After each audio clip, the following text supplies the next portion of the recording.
Hello everyone, I'm Wendell Jones and welcome to this edition of our program, Jones and Company. On this program, we examine the national issues of the Bahamas. Friday was Labor Day in the Bahamas, the 20th anniversary of the celebration of Sir Randall Fox's Labor Day in our country. And Labor Day every year is held in his honor, the father of labor in our country.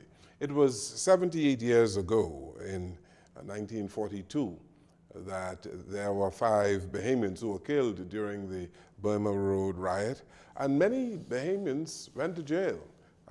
And as a result of the Burma Road riot, we saw the evolution of the trade union movement in our country and the maturation of the political process as well in the Bahamas. And so today on our program, we are pleased to be talking about labor with leaders of the Bahamas Trade Union Congress. President Obie Ferguson, who has led that TUC for many years, and he is an outstanding labor attorney in our country, having won many cases at the Privy Council. President Ferguson, good to have you here today. It's a pleasure, Mr. Jones. And also with us today is Zane, Lightbourne, who is with the Bahamas Educators Managerial Union. You're the president. Yes. Good to see Thanks you. for having me. Good to see you. I'm the Secretary General. Secretary General? Apologies, yes. Oh, okay. Yes. Very good. And later in the program, we are going to be joined by others. But Mr. Ferguson, it's good to see you again. And every year this time, we talk about the trade union movement. And one of the questions that I ask for every Labor Day is, what is the state of trade unionism in the country? Mr. Jones, at this point, it is very dismal, to be perfectly honest. We have had problems for many years. It seems to me that the political executives have difficulty complying with standards and rules in these various unions, particularly in the public sector. The public sector unions have lots of issues. For example, right now, the doctors, there was an issue about pay. Nothing has happened. The nurses, there's an issue there about pay. Nothing happened.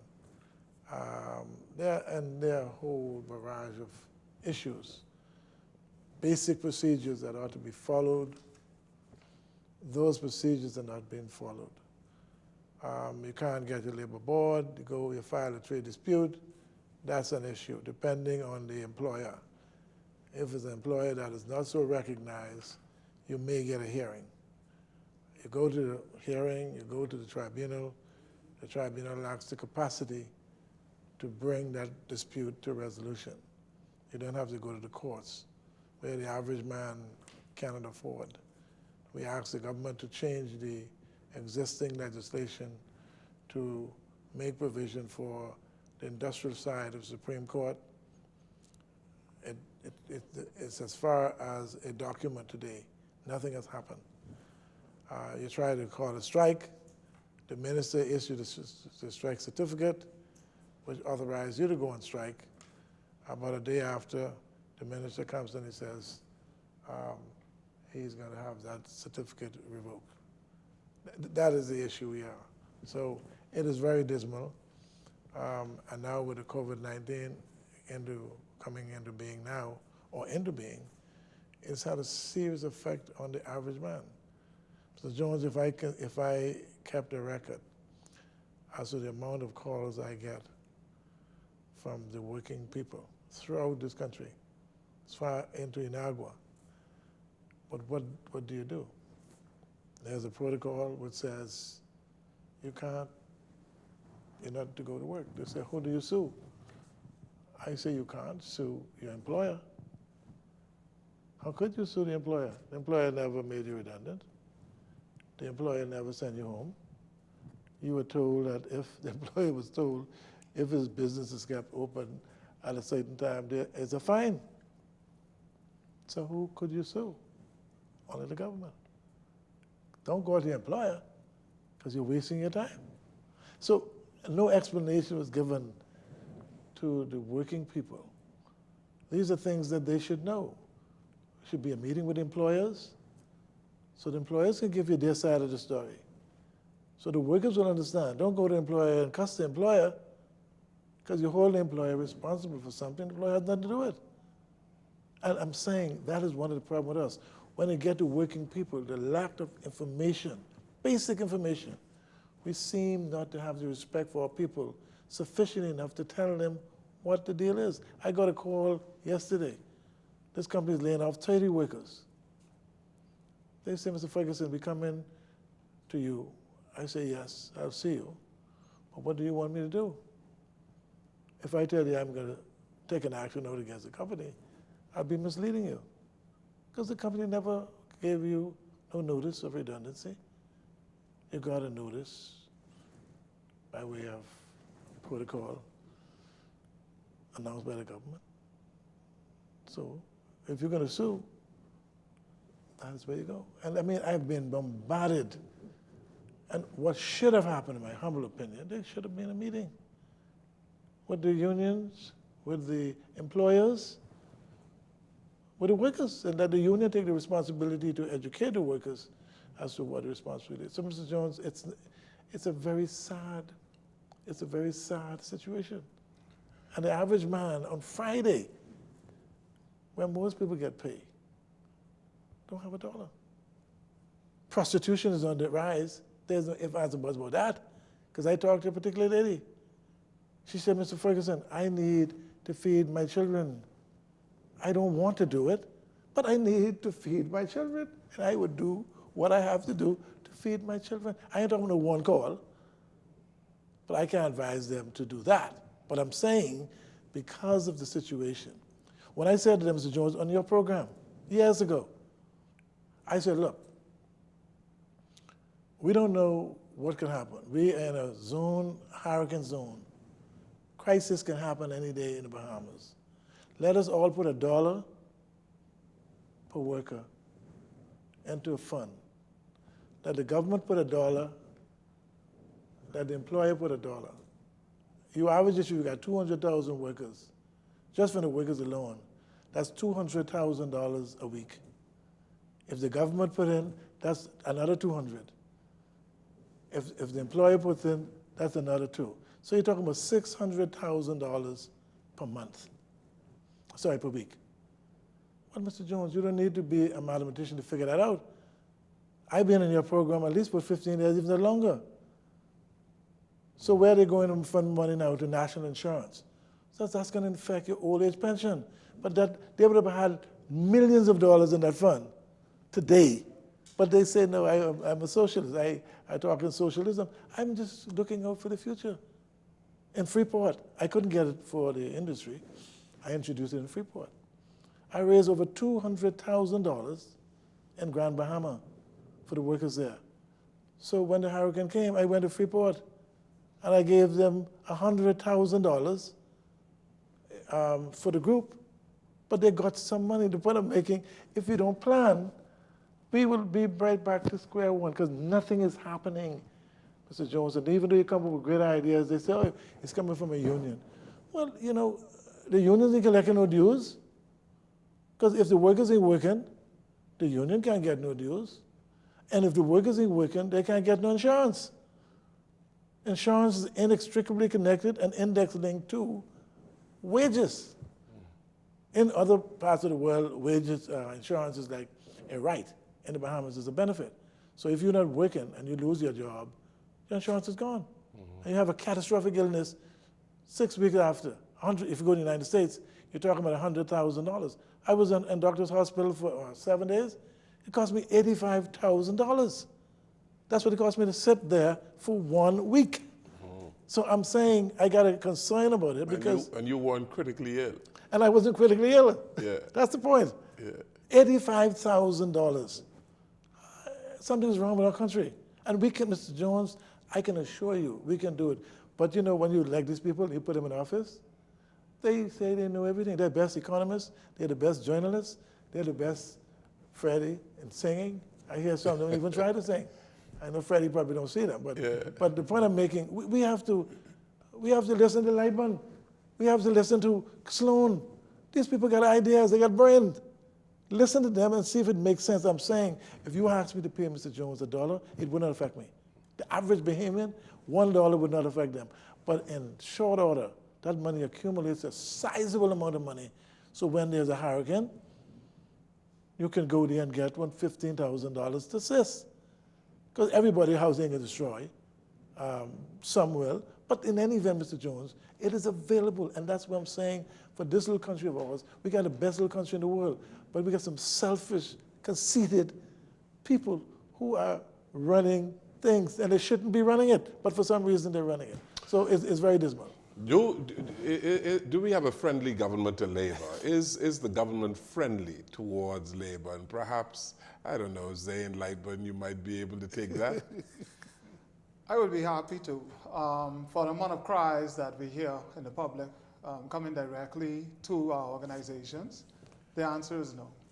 We have the workers of this country who are the backbone and the building blocks of our country for years with the same cries, the same complaints. Their basic needs can't be met. The basic, we know, trouble of health care in our country have not been addressed for the benefit of the worker. How long do we sustain a country at a level where our people are considered high beyond others regionally with a structure of the labor force that cannot afford to take care of themselves medically, that are dying out, that have to go to our key to raise funds in order to take care of themselves, to send their children to school? Are we truly moving towards the first world? Can we look historically at all of the persons who have struggled and died for us to be better? Are we truly better? And we have to ask ourselves, there's a saying in education, what gets measured gets done. If you're not taking a measurement or an assessment of where you were and where you're going, then you can't really tell if you're making progress. Mm-hmm. I don't know if the powers that be are really doing that, because there's little progress. And anything that you can boast of as leaders, it should be reflected from the persons that put you there in leadership. You can't be boasting about how good you are doing and how great you are and how much things you're doing that will benefit the economy and the country, and your people are struggling and starving on the streets. This is wrong, the structure is wrong, and we know how to fix it. I think that a lot of us can identify problems, we can identify what's wrong, but the persons who can address the solutions, identify and implement the solutions, we seem to sideline them. We lack a political will. We lack a will as a people to fix the labor movement, to fix the labor structure, to fix our educational system. And so if you're asking me if the government is labor friendly, the answer would be no, if I am honest. Now, the politically correct answer would be, well, they try, they do their best. But this is not a time for political correctness. This is a time to help people, because people are dying. Mm-hmm. Economic justice is a topic that people discuss around these times, social justice and economic justice. And President Ferguson, on a radio program, you talked about winning a case at the Privy Council, where the government joined an employer in taking the union at the Privy Council. The union won at the Privy Council level. But the order or the ruling of the Privy Council was not followed by the government of the Bahamas. This is a lawless government? That's what it appears to me, because the Privy Council, we agreed to accept the ruling of the Privy Council as being final. So you go to the Supreme Court, you go to the Court of Appeal, and you go end up to the Privy Council. And Mr. Jones, I say this to my colleagues privately, and I'll say it publicly. If there's one thing that personally affects me, is when I saw an application that was made to the Privy Council by the government of the Bahamas to do what they call a cross appeal. A cross appeal. Cross appeal. to allow this brother, Gutria, that's his name, to say, I need leave and time to file my papers to support Sandals Hotel by the government of the Bahamas over the workers of the Bahamas. 600 workers got wiped out that system. I mean, I just find that, how can a government, how can a functioning government, man, and Carl Bell was the Attorney General. Yeah, but let's to be clear, it's not this administration. No. So that happened some years ago. But Carl was the Attorney General. Yes. Yes. And Dion Folks was the Minister of Labor.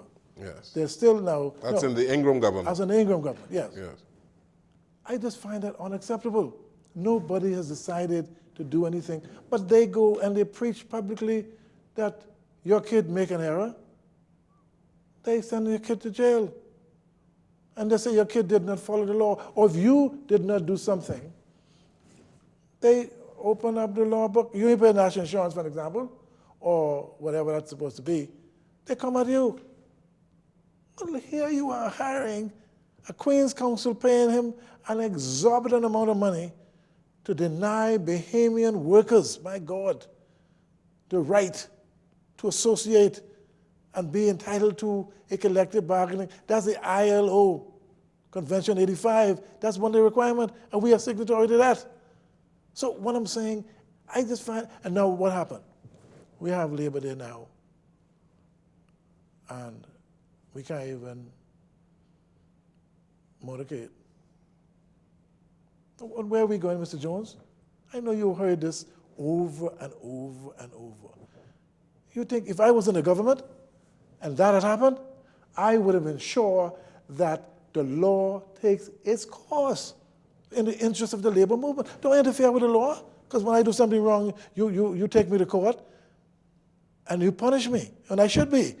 But now this guy is going to come here and treat us like, you see what they do in the United States? That's when things go wrong. It affects not only the United States, it affects the world. Fairness, justice is critical. Fairness, what's fair about that? I took the brother to the magistrate court. I got him locked up.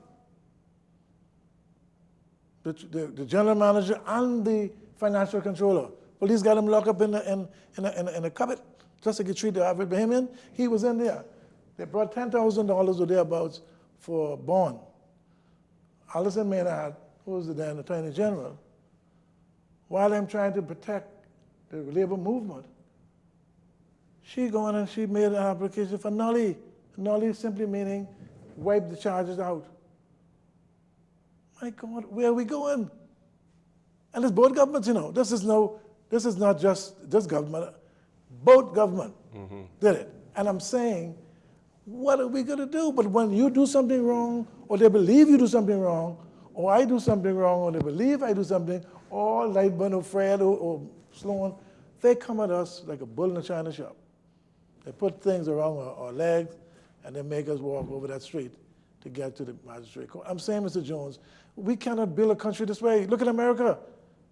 You see what they're doing? Not only in America, I saw in England, all over the world. 52 states in the United States today are picketing for the unfairness of the way they behave and dealt with the guy Floyd. Let me ask Zane. I'm not going to ask you because you're the president of the TUC. Right. Has the trade union movement in the country been too passive in dealing with these issues? In some ways, yes. I'm an advocate for change. And when I came into the trade union movement, I met a lot of veterans, a lot of persons who had a lot of accolades, many accolades behind their names. They would have done a lot for their individual unions. In our atmosphere, what we require is a change in terms of leadership and uniting both leaderships. And when I say that... Change of leadership in unions? No, a change of the style of leadership, of the divide of two different set of leadership. I see. Of the movement. Of the trade union movement generally? Yes, the trade union movement generally. And when I met Mr. Ferguson, I spoke to him, I can tell you that as a young man, I would ask anyone to emulate, if you want to be a unionist, emulate someone who's living, who can show you examples of what they have done. It's good we have the historical examples and persons you want to be, and all of us want to emulate persons like Sir Randall Fox and all of those persons who would have died as a part of the struggle, even during the Burma Road riot. However, it's good to take somebody that you can identify now and present, because we have living legends among us. We have living legends. I've heard stories about persons like yourself. Mr. Freddie Munnins is sitting here. Mr. Obie Ferguson is sitting here. History will tell their story. History don't have to tell their story. The present can. So I would say we need to emulate their vision for the future of the country. When Mr. Ferguson said, let's unite the Congresses, that's the last thing I expected him to hear. That's the last thing I expected to hear, or I expected him to say. Because I was sold by others that he is against that he is anti-unite, that he is individually wanting to do his own thing. And, you know, sometimes we can't just, they say, believe half of what you see and none of what you hear, right? So you got to go. So that is why the Bahamas Educators Managerial Union is a part of TUC. It's a part of TUC because as a visionary, Mr. Ferguson was also instrumental in creating the union. Because a union for educators should emulate what educators are perceived to be generally by our public and globally known to be.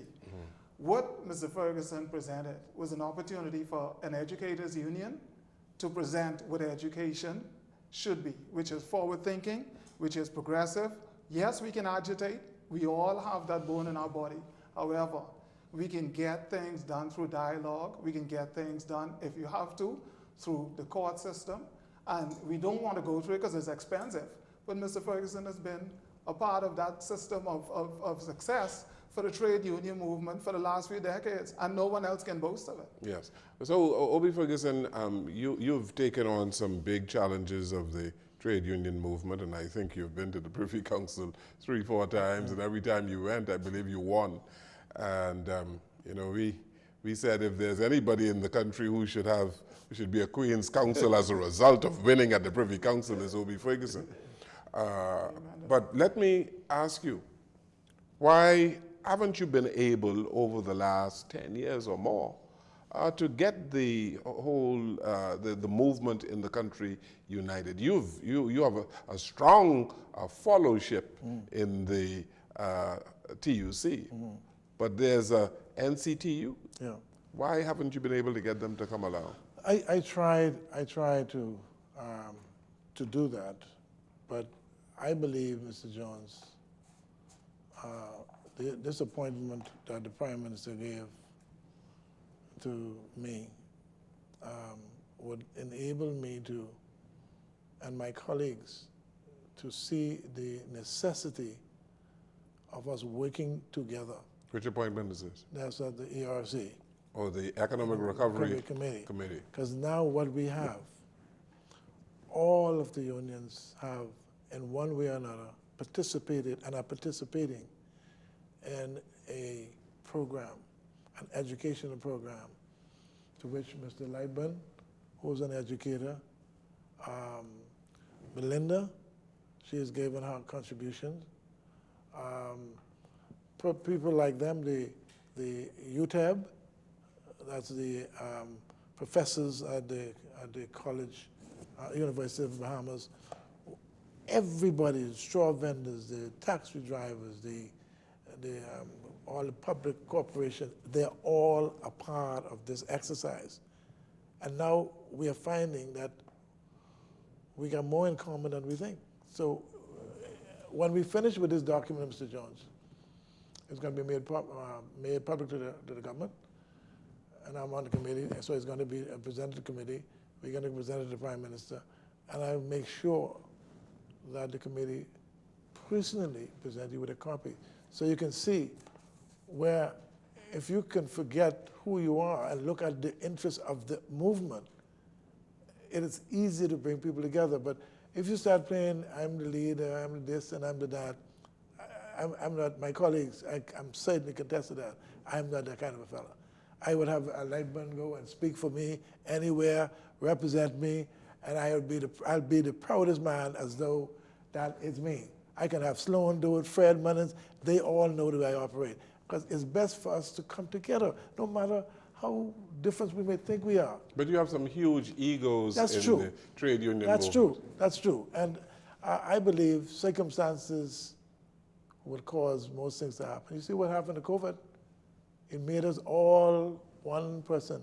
No matter how much money you have, no matter whether you're prime minister, no matter whether you're trade union leader, it has brought us all on the same level. The equilibrium is what could do these things. All you have to do what you're supposed to do in the interest of the working people, and they would see it, and even if it's not in your era, when the younger leaders come in, it would happen. But you must lay the groundwork. So yes, there's some serious egos. I understand that.